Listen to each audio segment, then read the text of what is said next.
আমার যতটা ভাষা এবং ক্ষমতা আছে তাই দিয়ে নিন্দা করব। বিজেপি একদম তলাস্তরে গুন্ডা লাফাঙ্গাদের হাতে চলে গিয়েছে। তারা যে ভাষা ব্যবহার করছিল, কোনো সভ্য মানুষ এই ভাষা ব্যবহার করে না। ওদের উদ্দেশ্য ছিল যাতে আমি মিটিংয়ে না গিয়ে ফিরে যাই।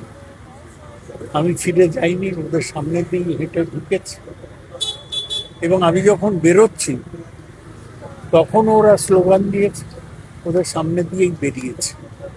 কিন্তু আমি বলতে চাই যে বিরোধী দলের লোক হয়ে যদি আমরা কোনো অফিসিয়াল মিটিংয়েও না যেতে পারি, তাহলে রাজ্যের আইন শৃঙ্খলা এবং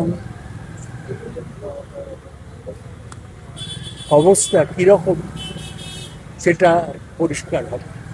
মিটিংয়ে দুজন বিজেপির এমএলএ ছিল, তারাই উৎসাহ দিয়েছে এবং তারা আমার সাথে ঝগড়া করলো, বললো যে আমি কোনো কথা বলতে পারবো না মিটিংয়ে, আর আমি ছেড়েও দেব না। আমি শেষ পর্যন্ত মিটিংয়ে ছিলাম, কিছু করতে পারিনি।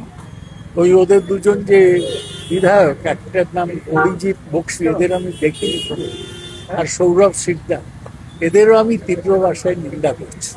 ওরা বলছে ওদের নাকি কবে কে তৃণমূলের লোক করেছিল। আমি ওদের সাথে ওদের মুখই দেখিনি জীবনে, ওদেরকে হেনস্থা করেছে আগে আমি তো জানি না। তবে